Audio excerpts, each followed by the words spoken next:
Good evening, everyone. Please take a second and let us know in the comments where in the shadows you are listening from. Please note, this story may contain graphic descriptions not suitable for all audiences. Ready for a chilling adventure? Let's get started. The Lady of the Lake, Lake Lanier's most famous ghost. The water was calm that night. The moonlight danced on the surface of Lake Lanier, hiding the darkness that lurked beneath. In 1958, two women were driving across the Lanier Bridge when their car veered off the edge and disappeared into the deep waters below. A massive search was launched. One of the women's bodies was recovered fairly quickly, but the other? She was gone. Her name was never publicly confirmed, but her story became legend. Days turned to weeks, weeks into years. The case faded into silence until 1990. More than 30 years later, a crew working near the lakebed discovered a rusted-out vehicle submerged deep in the silt. Inside, they found human remains, later confirmed to be the woman who had vanished that night. Her body had been sitting in the dark, icy waters for over 3 decades. But that's not where the story ends. That's where it begins. For years, even before her remains were found, visitors around Lake Lanier had been reporting something strange. A woman, soaking wet, wearing a long blue dress, seen walking the bridge late at night. She never spoke, never asked for help. She would appear on the side of the road and vanish into the trees. Some drivers swore she ran in front of their car, only to disappear just before impact. Others said they offered her a ride. She would sit silently in the back seat until the driver looked back, and the seat would be empty. Locals call her the Lady of the Lake. Some say she's still looking for the friend she lost that night. Others believe she never realized she died. But one thing is certain, her spirit never left the water. Even today, visitors report strange sightings. A glimpse of a woman in blue, staring into the lake, a sudden cold chill, a sense of being watched, and always the feeling that something or someone is just out of sight. The diving incident beneath Lake Lanier. You ever hear the phrase, "The deeper you go, the darker it gets"? I used to think that was just about pressure and light, but after what happened at Lake Lanier, I know it means something else, something ancient, something watching. My name's Eric Callahan. I was a commercial diver for over 15 years. I've done everything: underwater welding, salvage, recovery, oceans, dams, rivers, you name it. But I'd never worked a site that felt off until Lake Lanier. The job was simple: a submerged cleanup of old debris near the western basin, not far from a cluster of sunken foundations. Easy money, they said. In and out, just a few dives. That was the first lie. I arrived on a Monday. The surface looked calm, but the water had a weird tint to it. Murky, not just muddy. Clouded, like something was hiding in it. Locals told me stories at the marina. One old-timer gave me this look, half warning, half sympathy. "Watch out down there," he said. "It don't like being disturbed." I laughed. I wish I hadn't. My first descent was about 40 feet. Visibility, 2 feet at best. The lakebed was a mess. Tangled branches, busted fence posts, old stone slabs from what used to be a town before they flooded the valley. But something felt wrong. The water pressed harder than usual, like it was pulling at my suit, whispering just below the edge of hearing. Divers know to trust instincts. Mine were screaming. On my third dive, I found a stone staircase, half buried in silt.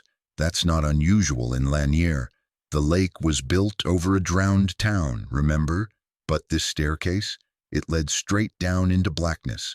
No building, no door, just stairs disappearing into the lakebed. I radioed surface. "You guys seeing this? Looks like stairs, going down." Static. Then, "What stairs? You're in an open zone. Nothing should be there. I dropped a marker, backed away. Later that night, I reviewed the footage. Nothing, no stairs, just mud.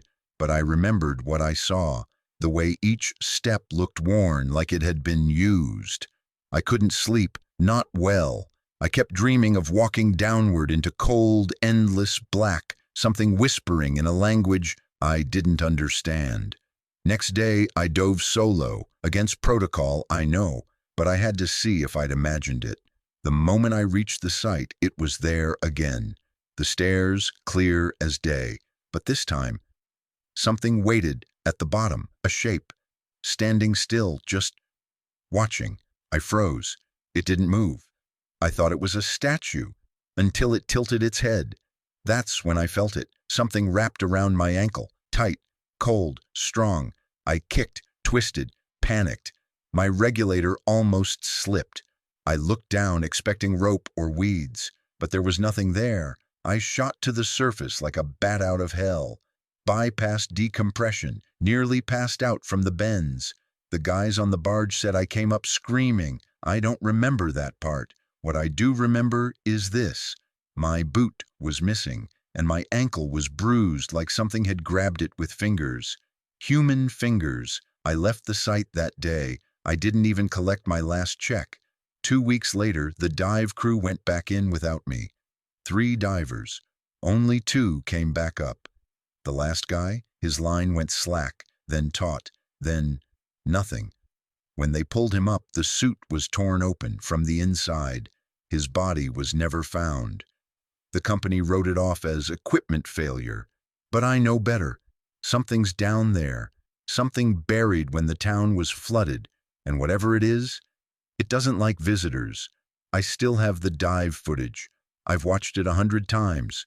And sometimes, just barely, you can see something in the shadows of the lakebed, standing at the bottom of a staircase that officially doesn't exist.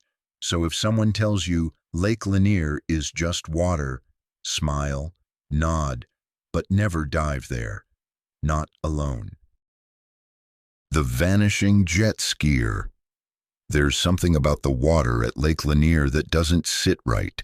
People talk about it, the heaviness in the air, the strange stillness, how even on a bright day the water feels wrong. But that didn't stop Marcus from heading out that Sunday morning. He was 28th, loud, athletic, one of those guys who laughed a little too hard and thought he was invincible. He'd rented a jet ski, grabbed a Red Bull, and launched himself into the lake like he owned the place. The day was calm. Weather perfect, not a cloud in the sky. He messaged his friend Tyler around 11 a.m. "Bro, I'm out on the lake. Crazy empty out here. Feels eerie, lol." That was the last time anyone heard from him. By noon, the rental company called the authorities. The jet ski had been found, idling in circles near a cluster of partially submerged trees in a quiet cove. No signs of struggle, no clothing on the seat, no shoes floating nearby. Nothing. The engine was running. The fuel tank was still half full, but Marcus was gone. At first, the sheriff's office assumed it was an accident. Maybe he hit a submerged object and fell. But the water was only 10 feet deep in that area. Clear visibility. Divers searched for days and found nothing. No body, no blood, not even a footprint in the soft silt. Then came the stories. A local woman who lived in a cabin nearby told investigators she'd seen Marcus out on the lake that morning. She said he was circling the cove, slowly, like he was looking for something or someone. Then she saw him stop the jet ski entirely. He was staring at the water, frozen, still, as if he were listening. She turned away for just a moment, and when she looked back, the jet ski was moving again, but Marcus was gone. Another witness came forward, a teenage boy fishing with his father. He claimed he saw a hand reach up from the water and grab Marcus by the ankle, but when pressed, he got quiet, said maybe it was just a fish, or weeds, or imagination, but the look in his eyes said otherwise. The legend of Lake Lanier is no secret. Beneath the water lie the bones of an old town, churches, buildings, and graves.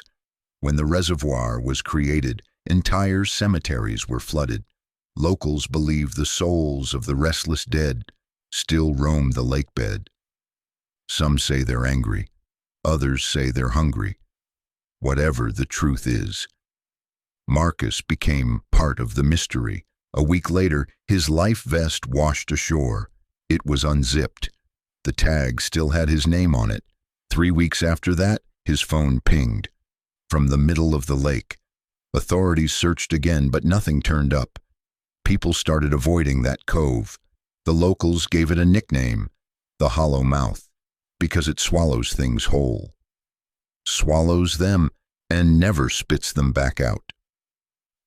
The rental company retired the jet ski Marcus was on, said it made strange noises whenever someone tried to start it. One mechanic said he heard whispering coming from inside the engine casing, laughed it off at first, then he quit the next day.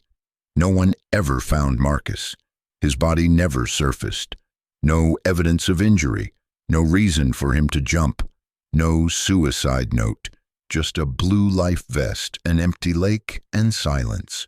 But every summer, around the same week he vanished, boaters swear they see someone out in the distance, alone on a jet ski, drifting, still, until he disappears beneath the water.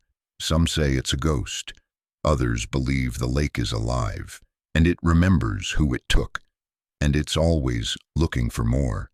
So the next time you're out on a quiet lake, if the water suddenly goes still, if the air gets cold, if you hear a voice when no one's around, don't look down, just leave, and don't look back. Love horror, ready to confront what waits in the shadows. Like, share, and subscribe if you dare.